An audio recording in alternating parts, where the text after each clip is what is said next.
Every year, corporations release glossy sustainability reports filled with numbers, scores, and promises. Carbon intensity down, ESG score up, net zero on track. But today, we're asking a simple question most people never stop to ask. Are these sustainability metrics actually measuring sustainability or just corporate storytelling?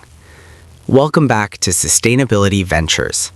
In this video, we're breaking down the technical problems inside corporate sustainability metrics, the assumptions, loopholes, and accounting tricks that quietly shape how companies look green on paper, even when reality is far more complex. This isn't about denying climate change. It's about understanding why the numbers you're shown may not mean what you think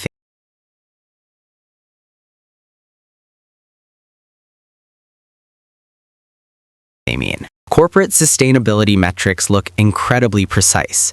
You'll see numbers like 2.47 tons of CO2 per unit, 18.3% emissions reductions, Scope 1 emissions down by 6.1%. But here's the technical truth. Most of these numbers are not measured. They're estimated, modeled, and averaged. Companies often rely on emission factors, industry averages, proxy data, and assumptions about energy use and behavior. Change the assumptions and the sustainability performance changes instantly. The decimal points create confidence, but the underlying data is often far less solid than the reports suggest.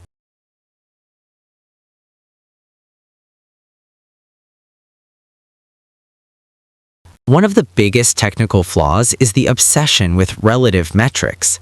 Companies proudly report emissions per dollar of revenue, emissions per product, carbon intensity reductions.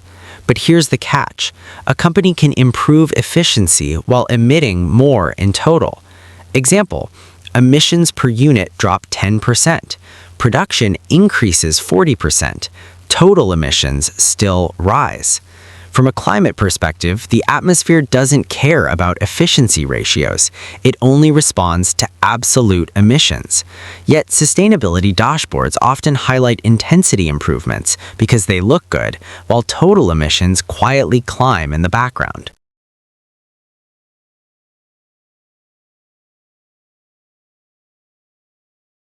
Sustainability metrics depend heavily on system boundaries. And those boundaries are flexible. Companies choose which facilities to include, which subsidiaries count, which joint ventures are excluded, which emissions are material. This is especially visible with Scope 3 emissions. For many industries, Scope 3 represents 70 to 95% of total climate impact.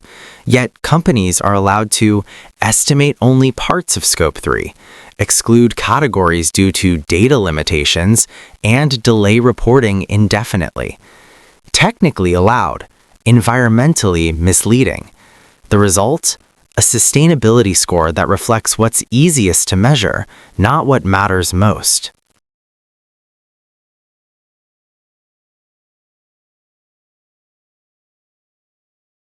Investors love ESG scores because they promise comparability. But technically, that comparability barely exists.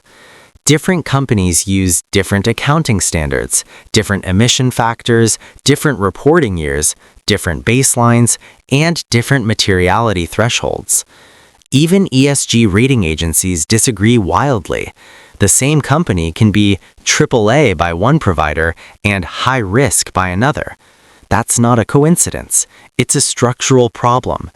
When methodologies aren't standardized, sustainability metrics become opinions with numbers, not objective measurements.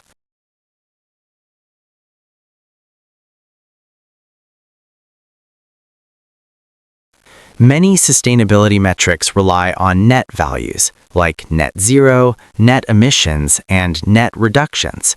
The problem? Net allows companies to subtract emissions using offsets. Technically, offsets vary wildly in quality, permanence is uncertain, and verification is inconsistent. Double counting is common. But on paper, offsets transform ongoing emissions into climate progress. Metrics record the subtraction. Physics does not.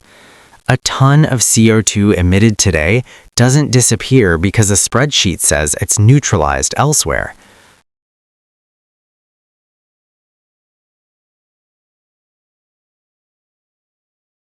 Corporate sustainability metrics are optimized for annual reports, quarterly disclosures, and short-term targets, but environmental damage unfolds over decades.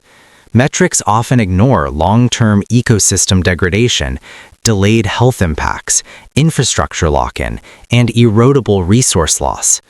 A company can look sustainable in a 3-year window while setting up environmental costs that last 30 years. Technically compliant, strategically dangerous.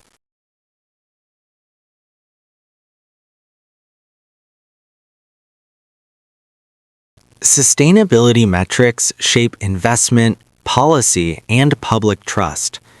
When the metrics are flawed, the decisions built on them are flawed too. If we want real progress, we need numbers that reflect reality, not comfort. If this video helped you see ESG data more clearly, like, subscribe, and share.